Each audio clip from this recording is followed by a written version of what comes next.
नमस्कार मित्रांनो. आपल्या दिवसाची सुरुवात तर मगाशीच होते, पण मी आत्ता झोपून उठली म्हणून मी केस बांधले आणि आता मला करायचे होते बाहेरचे कामं. त्याआधी मला सोडायची होती माझी बकरी, ते जायची होती चरायला म्हणून.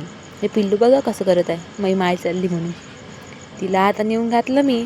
आमच्याकडे एकच नाही, दोन दोन आहे म्हणून पहिले तिला घातलं, मग दुसरीला आणायला गेली, पण ती काही येत नव्हती म्हणून तिला डबल पुन्हा आणायला गेली. तिला पण दिलं घालून, ती तर गेली.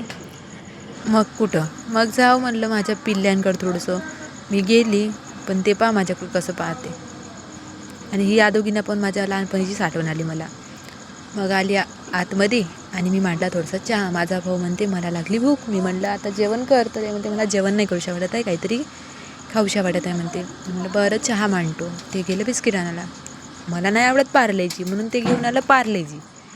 मग मी त्याला पाठवलं वापस. त्याला आणायला लावला मी पतंजली. ते तर घेऊन आलं. बघा मी चहा कसा मांडते. अद्रक कांडायचं होतं म्हणून मी काही सापडलं नाही म्हणून मी एवढा मोठं कोरपाटच घेऊन घेतलं. पहा कसं काढलं त्याला.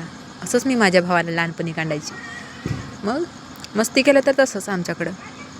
मग काही नाही, आमचा चहा झाला. माझ्या घरी आला माझा भाऊ लहानवाला तन्मय आणि मग शिवल्या. दोघंजण खेळत होते फ्री फायर. त्यांचं फ्री फायर पाहणं झालं माझं. मी आली भांडे घासायला.